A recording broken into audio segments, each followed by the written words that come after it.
Content warning, this episode contains discussion of murder, including the murder of a child. One of the first true crime stories that really made an impact on me was the 1982 Chicago Tylenol Murders. 7 people in that city died from taking Tylenol that had been laced with cyanide.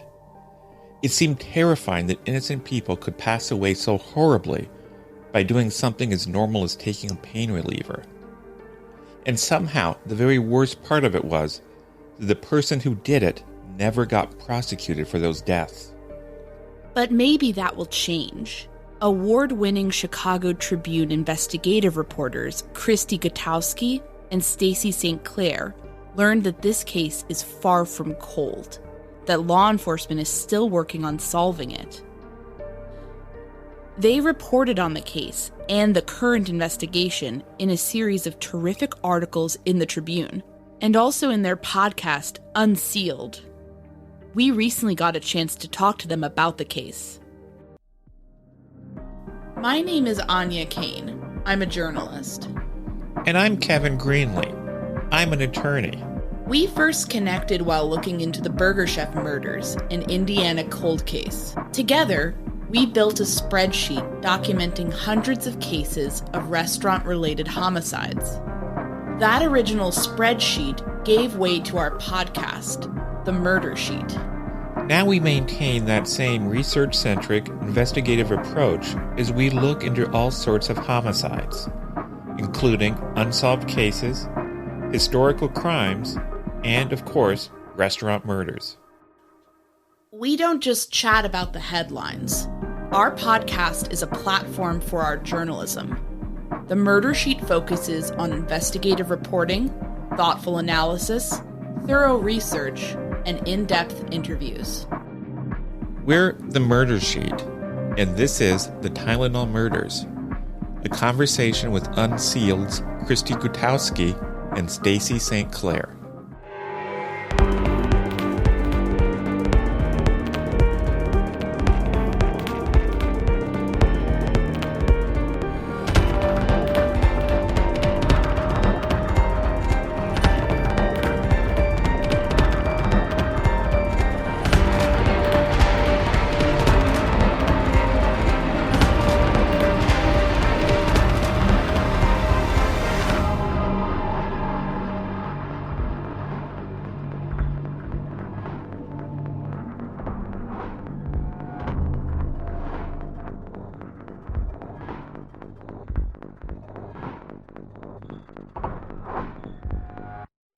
Can you tell us a little bit about your backgrounds and how you got involved in this case? Sure. My name's Christy Gutowski. I'm a reporter for the Chicago Tribune. I started in 2010, and I'm a lifelong Chicagoan, born and raised in South Suburbs. And Stacy and I actually met in the 90s. We were both reporters for the third largest newspaper in Illinois called the Daily Herald. It's mostly based in the suburbs.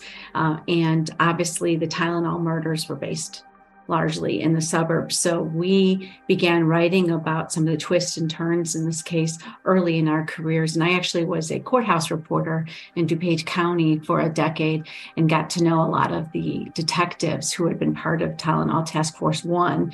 They were at the twilight of their career, working the second job as investigators for the state's attorney's office. And it just always stuck with me how this case, they never let it go. And it really haunted some of them that they were never able to solve it.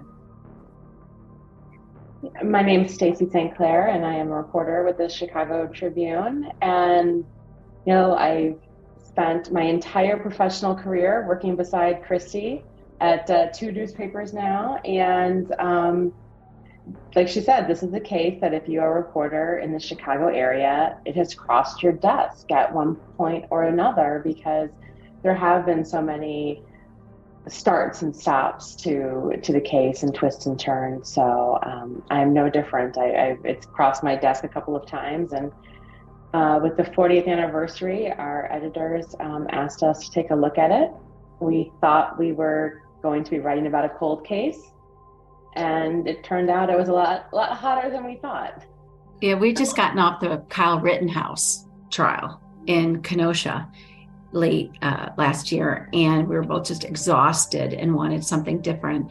And when an editor suggested, the 40-year anniversary is coming up, we talked about it and thought, well, this could be fun and interesting. And it seemed like the timing, it just seems like time's running out. 40 years is such a long time, but right away we found out that people had died or witnesses had moved away, memories fade, and we just thought this was a pivotal time. The main suspect, James Lewis, is 76, so it just seemed like now or never.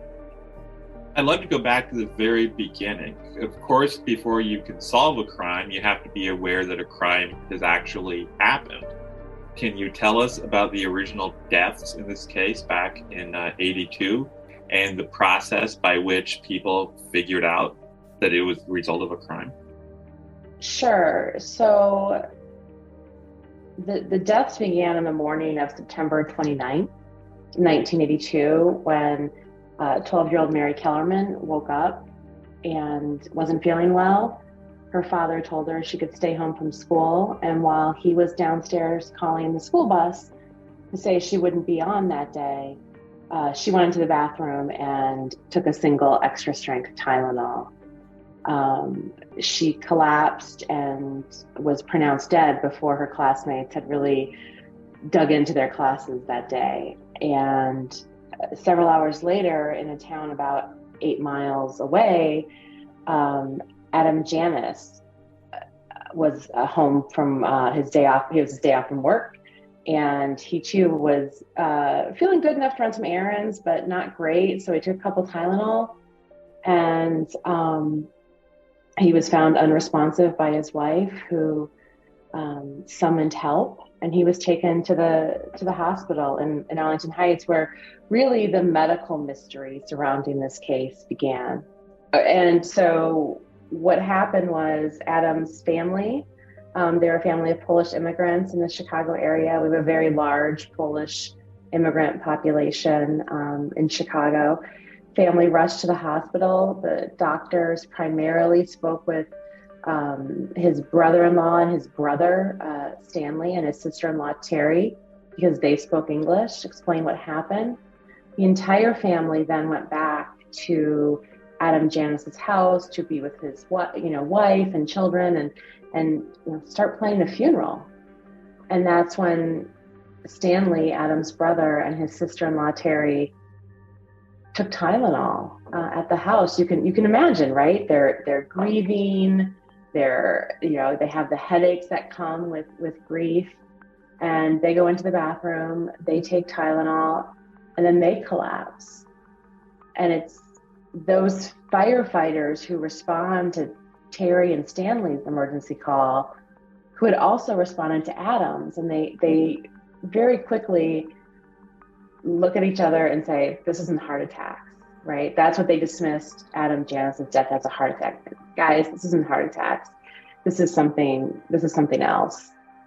There was also a public health nurse at the hospital named Helen Jensen, who really is key to helping solve this medical mystery. Her, and then there was a doctor, Dr. Thomas Kim, who put it together along with some Cook County Medical Examiner officials as well, in that 24-hour period, and really stopped more deaths from occurring. So we had 4 deaths at this point. Well, one of the victims was put on life support, so she didn't die within that first 24-hour period. But over in DuPage County, a neighboring county from Cook County, we had 2 single mothers die in that same 24-hour period. Tragically, one of the mothers had just delivered her 4th child days earlier, and just had the aches and pains from childbirth, and took some Tylenol.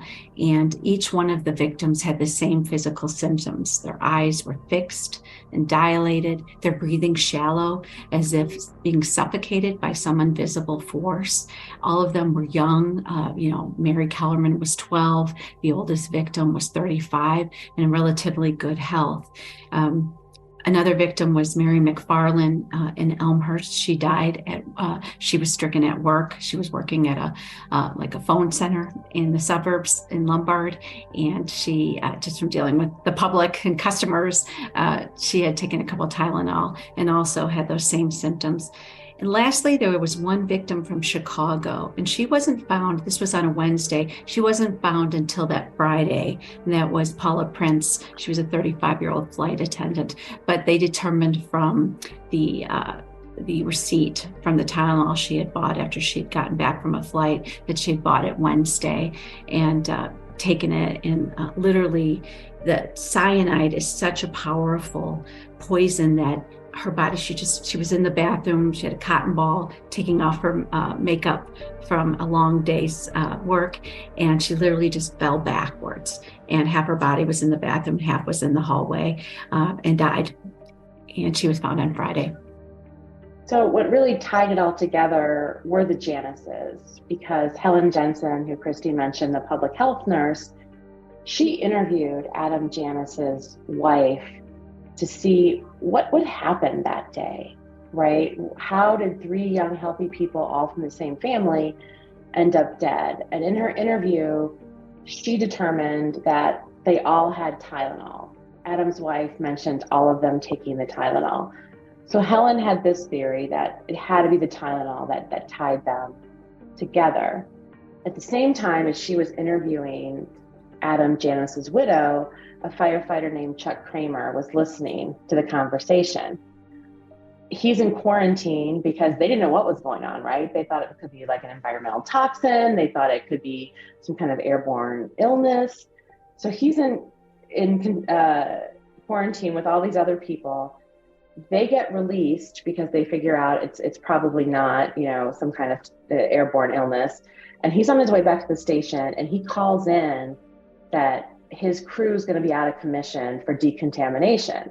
And he gets a phone call from an off-duty firefighter saying, "What is going on?" And he tells him, he says, "We had a day you wouldn't believe. 3 young, healthy people dropped dead, nothing tying their deaths together except they all took Tylenol." And that guy says, "Tylenol? My mother-in-law works with a woman whose 12-year-old daughter died after taking Tylenol." And then, the firefighters alert the proper authorities, and then it goes from there. And that helps them identify not only the Janices and Mary Kellerman as victims, but Mary Reiner, Mary Sue McFarland, and Paula Prince all get identified as cyanide victims from these puzzle pieces that the Arlington Heights folks and Dr. Kim put together. Can you speak to the reaction from not only law enforcement, but the public around Chicago as it becomes clear that these mysterious deaths are not only linked, but are related to, cyanide, and there's a rash of poisonings happening right now? I imagine the horror, I guess, if you could speak to that. It was a much more innocent time back in 1982. This was years later, they describe it as really one of the first acts of domestic terrorism. This was a time when you could go into a grocery store and open a carton of milk or a jar of peanut butter, and there'd be no protection, or Tylenol. There'd be no safety, protection. All there was basically a cotton ball.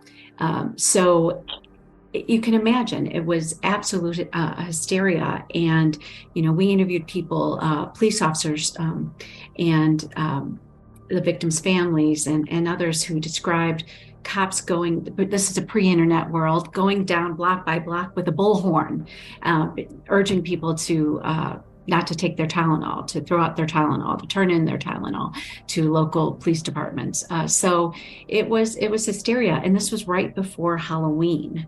So a lot of us, I was 13 at the time, I'm old enough to remember that Halloween was something was, different about it. So it became a national news story. And I understand also that there are certain challenges in an investigation when you have victims in different jurisdictions. So how did they come together to figure out how to conduct this investigation? Sure. And that is a really good way to describe it. Each victim, with the exception of the Janices, lived in different towns.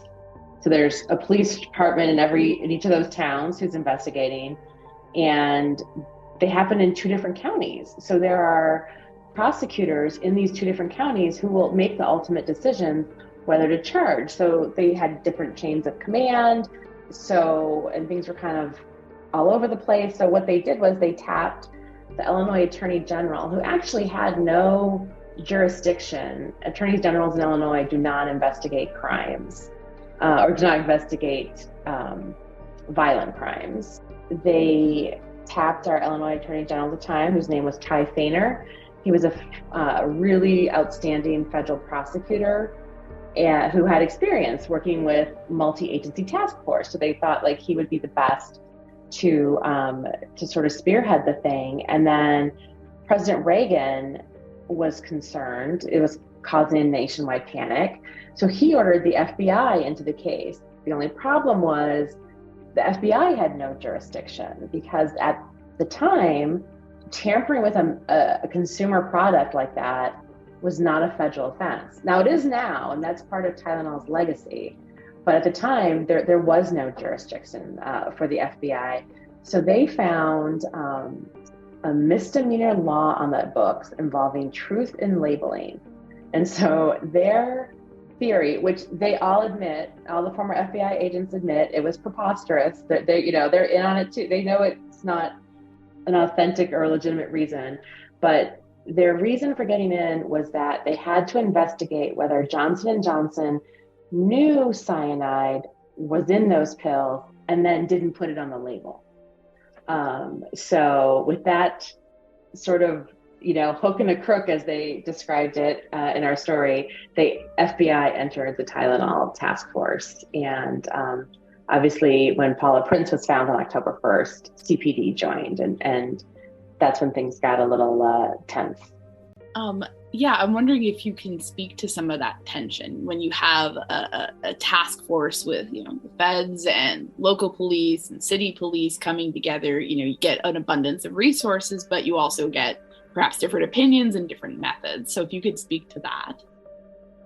We talk about it in our Chicago Tribune newspaper series, as well as the podcast, that turf wars. Everyone wanted their name on the marquee. Everyone wanted to be the one to solve it. Everyone wanted that lead that ended up, figuring out this mystery of what kind of a madman could do something like this.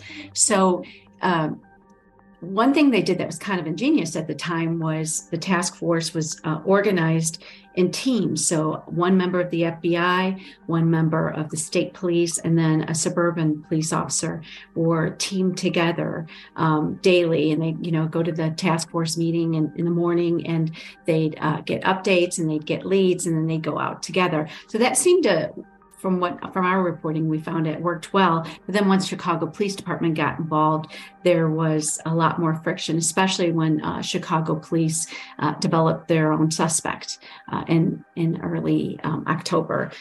They wanted to, Paula Prince was their murder. That was their victim. They wanted to be the ones to investigate it. They didn't like having to drive out to Des Plaines, which was a good, 45 minutes without traffic, double that with Chicago traffic every day. And so there was also an interesting dynamic at that time between the FBI and Chicago police, because there was an infamous case known as the Marquette 10 at the time, where 10 Chicago police officers were indicted for basically shaking down drug dealers.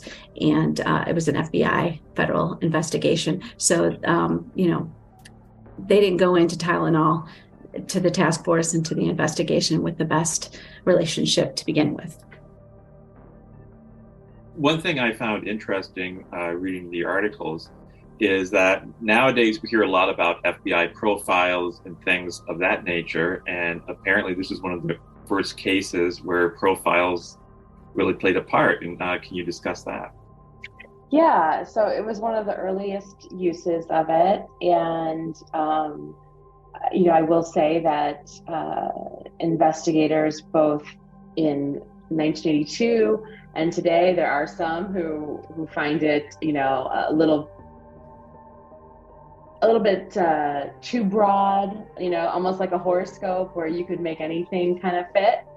But, we talked to FBI agents who found it immensely helpful, and they helped sort of narrow down in the FBI's mind the person they were looking for, and that it would be somebody who had a traumatic childhood, had a history of abusing animals, had allegations of violence in his past. They assumed it was a male, even though women are more likely to kill with poison. Women are more likely to kill someone they know, whereas a man is more likely to commit mass murder or kill perfect strangers. So, and then one of our favorite bits of the profile was that the person would soon grow bored of not getting enough attention, get bored with sort of the anonymity of the crime, and would sort of insert themselves into the case, a sort of, one FBI agent described it to us as, enough about me talking about me, you talk about me for a while. And so when someone later on in the case did insert themselves and offer to help solve the crime, it totally, perked the FBI's antennas up. Important thing to remember as well about the profile was that it wasn't about a specific target or suspect at the time, because they really didn't have, when this profile was written, a main person, a suspect. It was just who would, what a general portrait of who this killer could be. And it had the sort of stuff that, we're used to hearing about nowadays from all the, shows that are out there, like cruel to animals, history of violence, a loner, that sort of stuff. But one thing that was pretty specific was that, as Stacy mentioned, this person is enjoying all of this, fervor that has grown from what they've done. And once the headlines die down and things get quiet, they're going to reach out.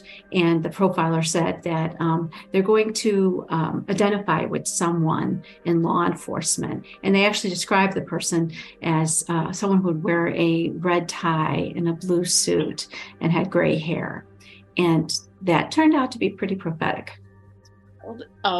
You mentioned the kind of the element of mass murder in this, and then the possibility, of course, in a consumer tampering case, that someone is a target and that the others are collateral to cover up who the target is.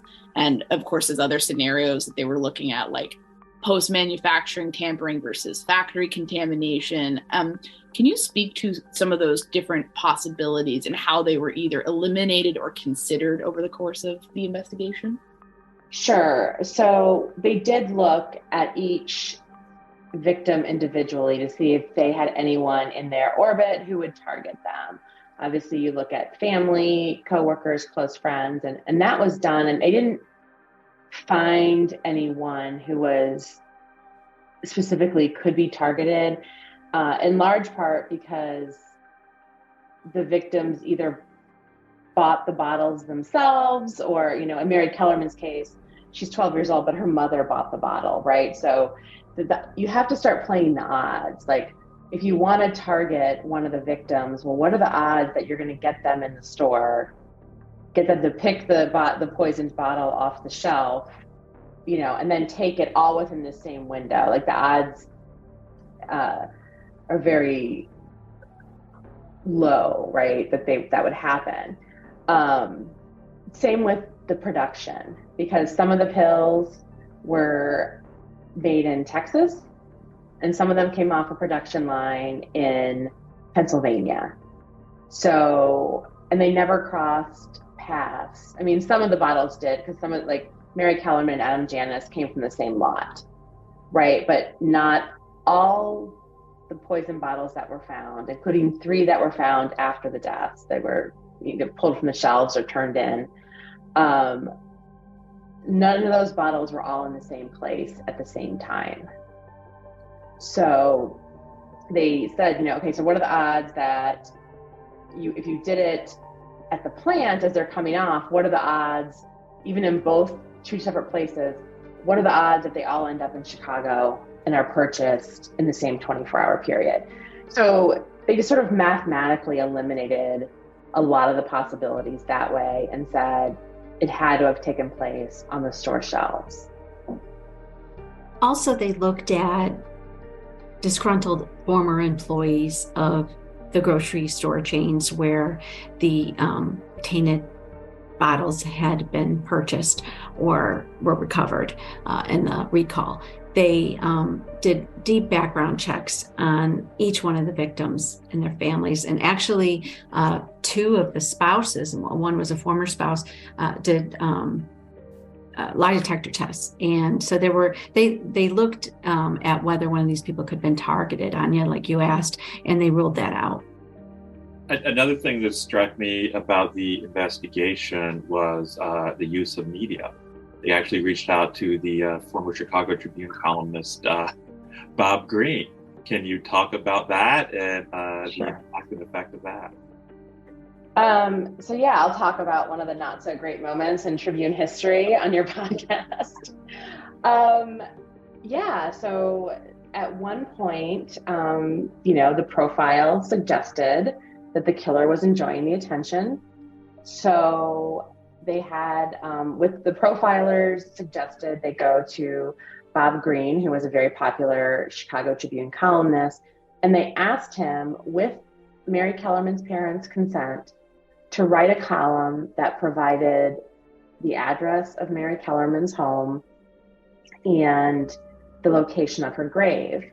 And the column essentially was, if you're the killer, you should drive by Mary Kellerman's parents' house and see the devastation you've caused them, or visit her grave and see the flowers that have been left for her. Sort of, egging him on to show up at either of these places. And then they had surveillance at both of these places, hoping the killer would show up. It did not net any arrests or any good leads, but what it did do was, because the FBI planted it, it really upset their suburban detective, who the FBI was partnered with on Mary Kellerman's death, because he was completely blindsided. And then it goes back to the idea of tension among the various agencies that we talked about earlier. And that's just one example of the out-of-the-box thinking that Task Force One did at that time.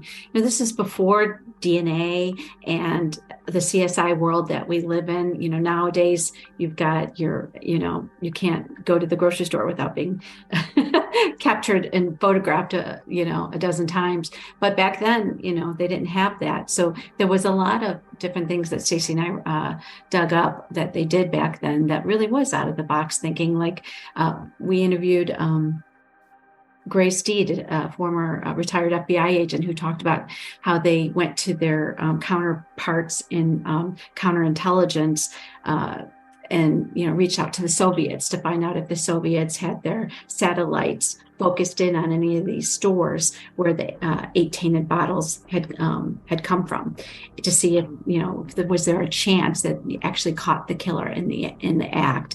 And unfortunately, the satellites weren't trained on any of those areas at the time, but they did, they set up time-lapse cameras at the grave sites of the 7 victims and things like that, that seemed to us to be pretty forward thinking for the era.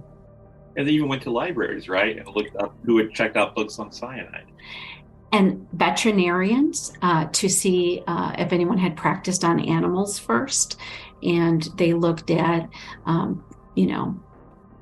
suspicious deaths in the 2-county area, Cook and DuPage, for 2 years leading up to it, to see if maybe there were more than 7 victims. So yeah, they did a lot of needle in a haystack kind of investigative work.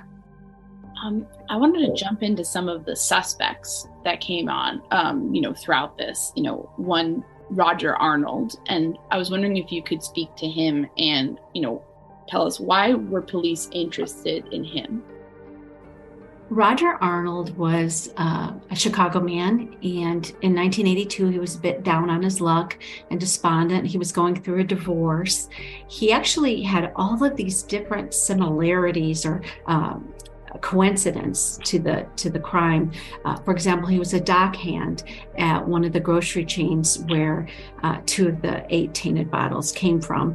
He had lived in the area. He drank. He was drinking a lot at the time because he was going through problems. He drank in the area where, near walking distance from where Paula Prince, the Walgreens where she bought her bottle, and had lived, and worked at one point he worked with the father of one of the victims, Mary Reiner. So he had all these different coincidences.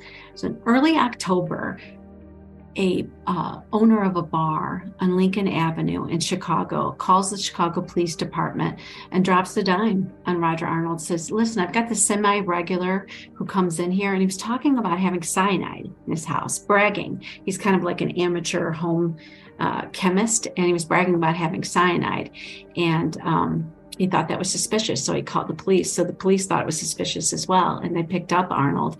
They interviewed him. Arnold agreed, told them all about his life. He'd been adopted. He was a 7th grade dropout, didn't have a violent criminal history or anything like that, but he admitted to having cyanide in his home at one point, said he bought it from a mail order Wisconsin company, and that he had gotten rid of it because his ex-wife didn't like having it in the house, and he really didn't want any trouble. So he agreed to let them search his home, and they, without having to have a search warrant, and they went and they found all sorts of bizarre things, like James Bond's, what was the name of the book, Stacy? James Bond. The Poor Man's James Bond. The Poor Man's James Bond, and beakers and vials and how-to manuals on how to make different poisons and things like that. So they thought he was pretty good for it, but they could never really get any conclusive evidence linking him to the case.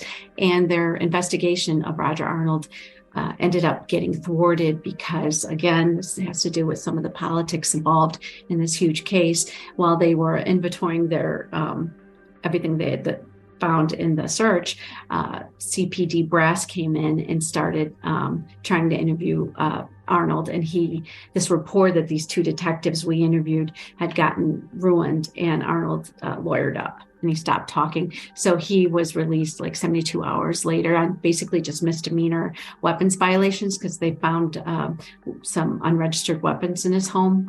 And so he was released, and he was never charged with the Tylenol case, but his name got leaked to the media pretty quickly, and he became known. It became a national story. Tylenol suspect Roger Arnold, and he claimed that it ruined his life. He was already, going through problems, and he said that he was ostracized in his community and at work, and teenagers drove past his home and threw things at his home. And he said that he became so enraged and he wanted to get it back at the bar owner, who he believed dropped the dime and ruined his life, and told police that he could be the Tylenol killer. So a year later, he actually shot an innocent man that he thought was a man who resembled the bar owner, but it wasn't. It ended up being John Stanishaw, a father of 3 little girls, and we interviewed his youngest child, Lori, and talked about the impact of the crime. Really, John Stanishaw is the 8th victim in this case. And he, was convicted of murder and went to prison and got out and died in about 2008. And of course, the other suspect is James Lewis. Can you talk about him and how he came to police attention? James Lewis, as James Lewis has a history of doing, inserted himself into this case. He sent a extortion letter to Johnson & Johnson demanding $1 million to stop the killing, and left a bank account of a closed bank account of a Chicago travel agency. So when the FBI became the custodians of this letter, they went to the travel agency owner and they asked him, they ruled him out as a suspect, and then said, hey, who knows you that could pull off such a, vile stunt, and he said, well, a man named Robert Richardson. And that was an alias used by James Lewis. They eventually connect it. They go on, you talk about the use of media, they go on national television the night they identify Robert Richardson. They put his photo up on the screen. And in Kansas City, Missouri, there was a detective watching CBS News with Dan Rather, and he saw the picture and said, that's Jim Lewis.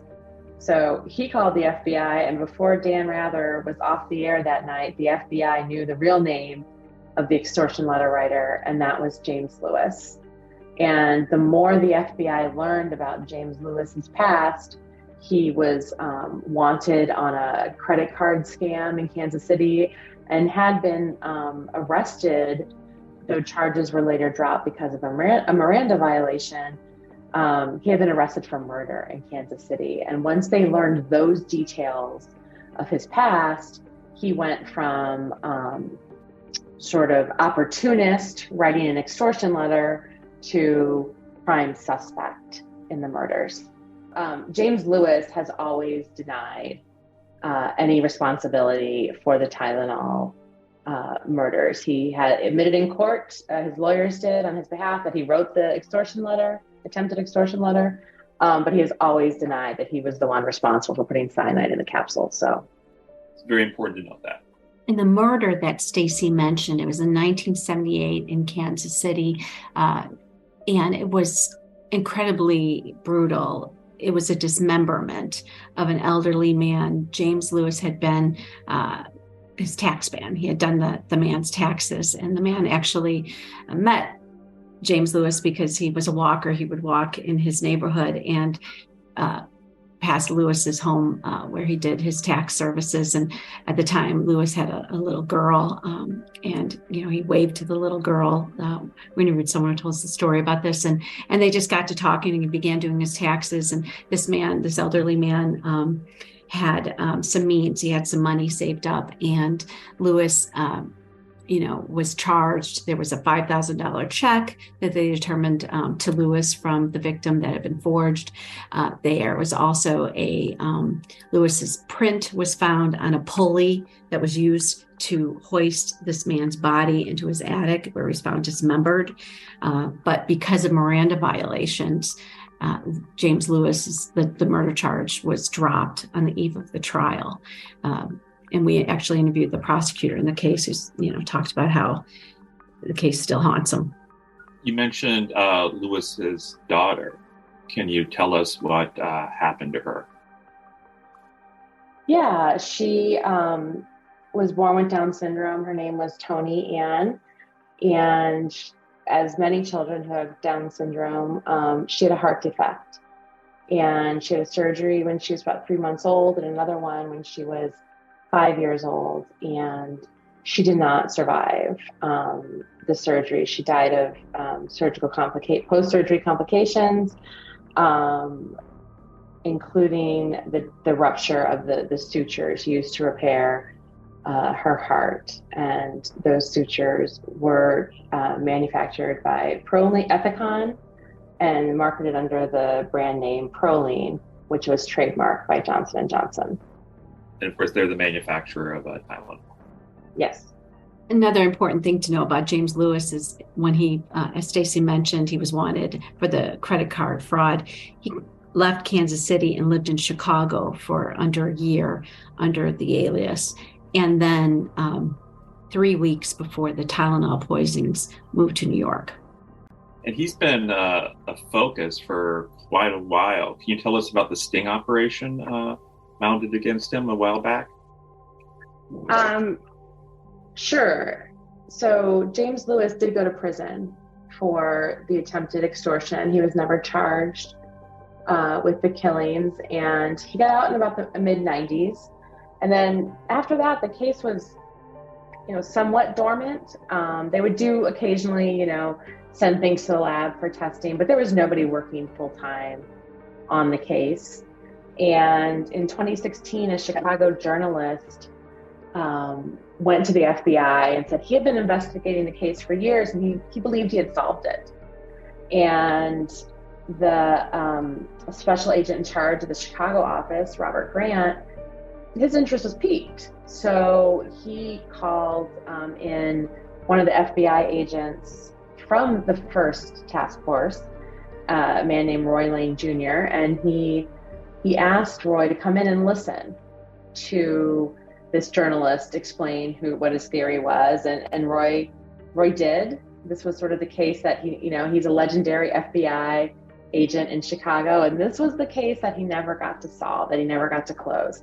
So he welcomed the opportunity to come back and listen, and the journalist presented a suspect who wasn't James Lewis and wasn't Roger Arnold, but that when it was over, the journalist left, and Robert Grant turned to Roy Lane and said, what do you think? And Roy said, it's interesting, but we think we know who did it, and the main suspect is James Lewis.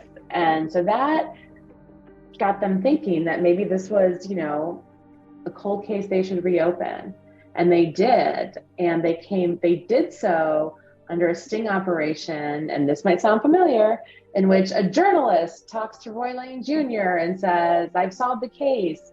So Roy Lane calls James Lewis and says, hey, this journalist can help you, can help solve the case and maybe clear your name. Are you interested in helping us? And James Lewis, who has a history of inserting himself in this case, welcomed the opportunity. And he started working unknowingly with Roy Lane Jr. and an undercover agent who went by the name Sherry Nichols. One interesting thing to know about Roy Lane and James Lewis's history, and why Lane would call Lewis and Lewis would know who he is remember the profiler said that at some point when things start getting quiet, the killer is going to reach out to law enforcement. He's going to identify someone with who wears a blue suit and a red tie and is like that quintessential all-American, gray-haired law enforcement. So that, but for the gray hair, it was Roy Lane in 1983. And Lane had sat through the trial at the prosecutor's table, the attempted extortion trial. So he was a daily presence during that, and Lewis recognized him. And sure enough, after Lewis was convicted of attempted extortion, but before he was sentenced, Lewis reached out to Roy Lane and said, I'm not the killer, but I bet I can help you figure out who it is. And thus began a half a dozen meetings, which are somewhat infamous in the story, between Roy Lane, the FBI agent, James Lewis, the suspect, and a U.S. assistant attorney named Jeremy Margolis. They met like a half a dozen times and talked about different scenarios. And Lewis, who's a very gifted artist, did the infamous drawings of this is how the killer would have done it. This is how the killer would have transported the cyanide. This is how the killer would have salted the capsules. And they are, they're subjective drawings, but thus, during these meetings, they were able to lock Lewis in on some interesting details and timelines about what he was doing at the time that when he mailed the letter and things like that. And he also said a lot of different suspicious things during these meetings, like, Roy Lane, for example, asked him, why do you think the killer chose extra strength Tylenol instead of regular strength Tylenol? Do you think he or she was trying to spare a child from being a victim? And according to Roy Lane, Lewis began hysterically laughing and said, no, don't you get it? There's something extra in the Tylenol. So either he was enjoying this, cat and mouse game and with law enforcement and just saying, odd things. We don't know.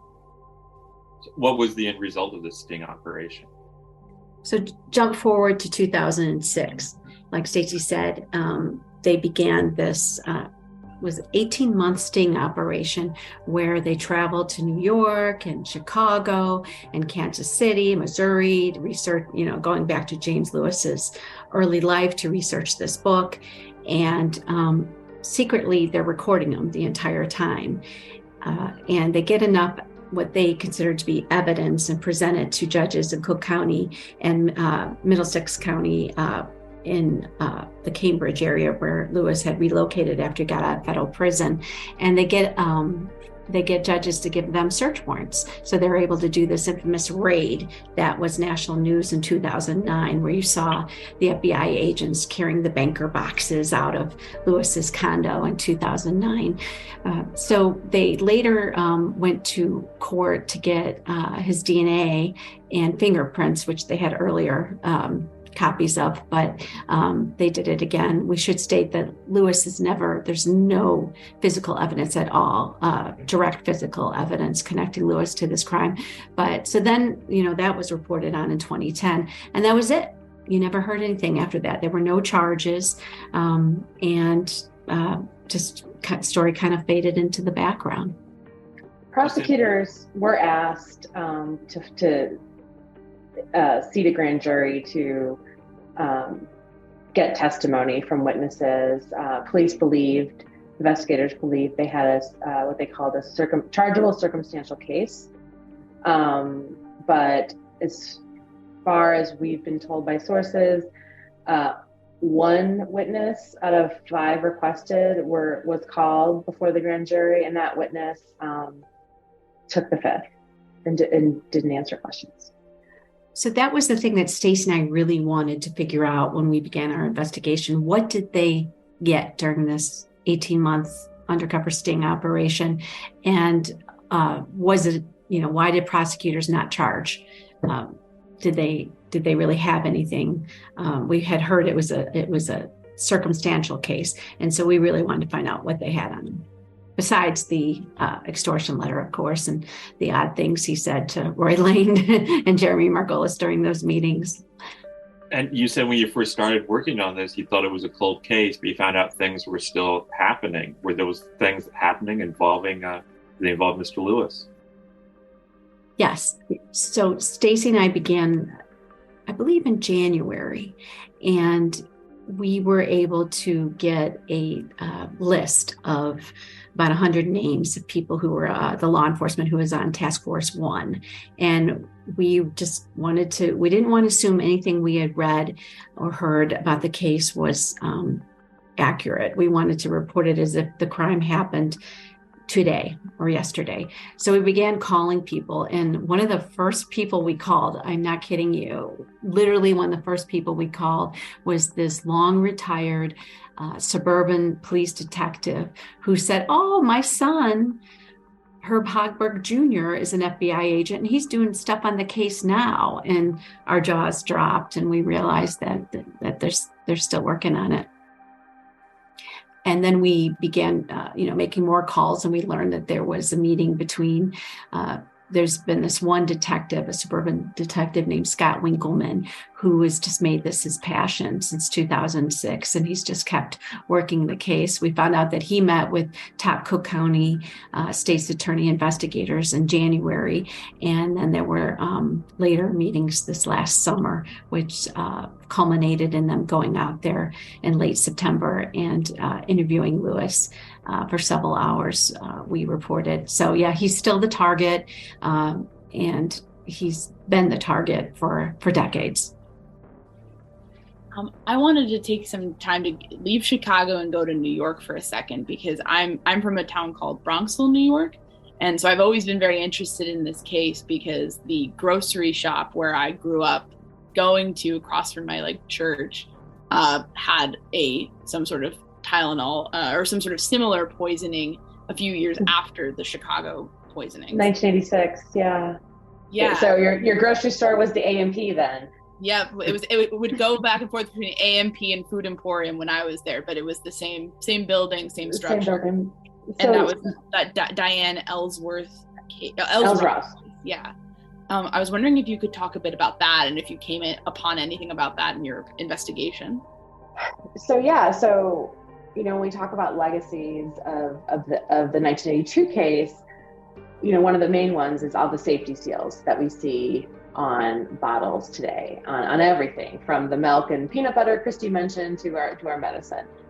And those safety seals were in place in 1986 when a woman was visiting her boyfriend's parents and in suburban New York, and She took a Tylenol before going to bed. Her boyfriend had gone downstairs, opened a new bottle, and brought her a couple capsules of extra strength Tylenol. And when she didn't come up downstairs in the morning, they went to the room where she was sleeping, and they found her dead. And it turned out that she had taken Tylenol filled with cyanide. And there was another bottle found in the area filled with cyanide. And the question was like, okay, how did this happen? If we're supposed to have these safety seals, James Lewis, their prime suspect, well, he's in prison,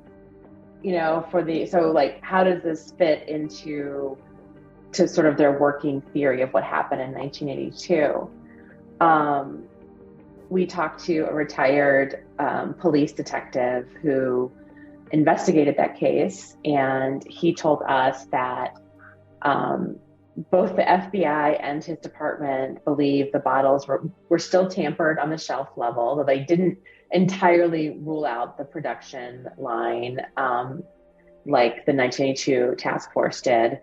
But they believe it happened on the shelves, and they believe that the bottles were tampered through the bottom, actually, and then put back in the box and resealed. And the detective we spoke with said, they would practice, tampering through the bottom of the bottle in their police station, and actually got quite good at it, to the point where you really couldn't see the tampering that had been done. So to this day, the victim, Diane Elsroth, her father was a state trooper in New York, and her boyfriend and the family were, questioned for hours. They were considered suspects. They were eventually cleared. And to this day, no one has ever been charged with her death. It remains an open case. But what it did do is Johnson & Johnson got rid of the capsule form, because you used to be able to like pull it apart, pour out the acetaminophen, put in whatever you want, put it back in. So they got rid of it and went to the sort of the gel capsules that, or the caplets that we know today.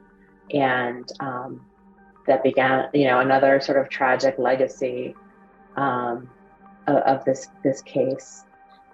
And sorry, go ahead. We should note that James Lewis was in federal prison for the attempted extortion charge at the time. Right. And much like, though, the James Lewis situation, there was somebody who sort of inserted themselves into the investigation in the man named DeWitt Gilmore, who wrote a letter claiming responsibility, but yeah. Yes, and they talked to him, and I think they decided very quickly that, and there were a couple of suspects in the 1982 case, just someone they decided very quickly could not have pulled it off, like wasn't savvy enough or organized enough to actually do what he claimed, and that he was just an opportunist. And that's what they thought about James Lewis as well in 1982, when they got the extortion letter demanding $1 million to stop the killing. Then they learned about his past, the murder charge that he had been charged with, but was dropped on the eve of trial. The other case with the credit card fraud. And that's, at first they thought it was just a hoax, but then they realized they wanted to look deeper into his background, given the history of violence that they had dug up on him. It's really a fascinating story full of twists and turns, and anyone interested in getting a lot more detail should absolutely read your articles in the Tribune and or listen to the podcast, which also includes the story of when you guys tracked down Lewis and were actually able to talk briefly with him. It's a great podcast. Can I just ask you one thing before we go? Can you talk through a bit of the amount of work that goes into putting together a podcast and a series of articles like this? Can you just maybe talk about some of your process of really shining such a spotlight on this case? We traveled to 7 states went to Boston twice to interview Lewis, or tried to interview Lewis. He talked so much in the early years of this case, but for the last 15 years, it's been really, hasn't been photographed, hadn't given any major interviews since 2010. So he had ignored our letters and attempts to reach him beforehand. So we went there twice. We interviewed more than 150 people. We filed dozens of Freedom of Information Act requests, open records requests. It was really a labor of love. We wanted to be very, very sensitive with the victims' families. They had been so traumatized, and sadly, there were because it was such a national story.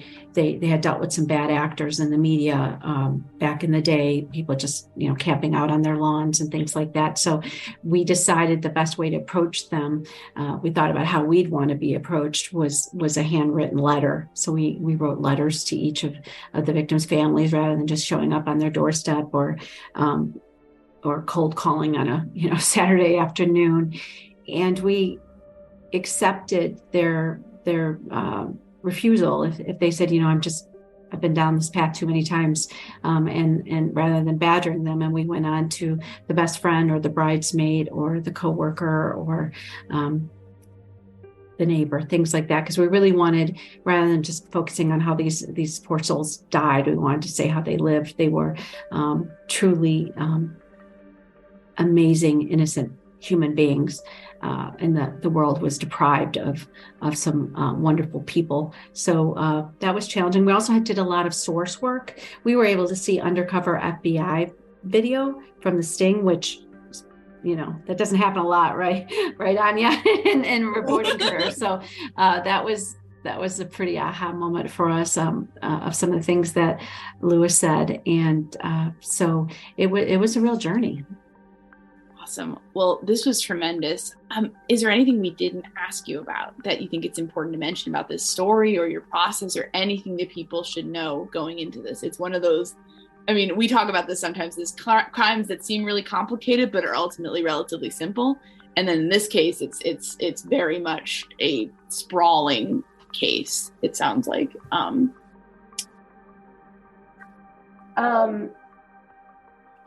There's so much talk, and Christy alluded to sort of our approach to the victims. And there is so much talk today about making sure you're mindful of the victims when covering crime.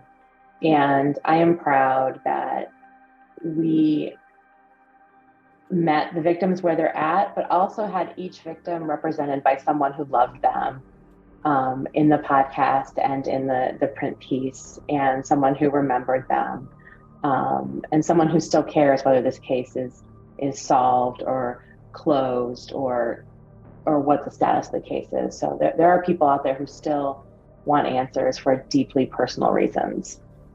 You mentioned it's still a hot case, hotter than anyone realized before you started looking into it. Can we expect future coverage from you? Absolutely. We're going to stay on the story. We know that the day we launched, investigators went to Boston, and they were able to convince Lewis, without an attorney, during a taped interview, to sit and talk to them at a hotel near his home in Cambridge. And they talked for several hours. We know that they returned, and we know that there's going to be another joint meeting soon between basically the people are meeting are Cook County prosecutors, DuPage County prosecutors, and then Arlington Heights Police, and then there's still some FBI involvement. But really the ball is in prosecutors' court. We've been told that they have a circumstantial case against James Lewis. It's not going to get better with time. This is as good as it gets. So we don't know what he said during that most recent interview. He hasn't been charged with anything, so that tells us something, right? But we plan to continue our coverage, and if there's any new developments. We want to thank Christy and Stacy for taking the time to talk with us. We highly recommend their podcast on the case, Unsealed. It goes into quite a bit more detail than we had a chance to get into here today, and it is well worth a listen.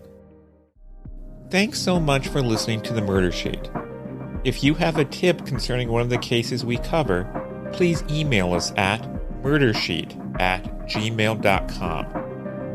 If you have actionable information about an unsolved crime, please report it to the appropriate authorities. If you're interested in joining our Patreon, that's available at www.patreon.com/murdersheet. If you want to tip us a bit of money for records requests, you can do so at www.buymeacoffee.com/murdersheet. We very much appreciate any support. Special thanks to Kevin Tyler Greenlee, who composed the music for the Murder Sheet, and who you can find on the web at kevintg.com. If you're looking to talk with other listeners about a case we've covered, you can join the Murder Sheet discussion group on Facebook. We mostly focus our time on research and reporting, so we're not on social media much. We do try to check our email account, but we ask for patience as we often receive a lot of messages. Thanks again for listening.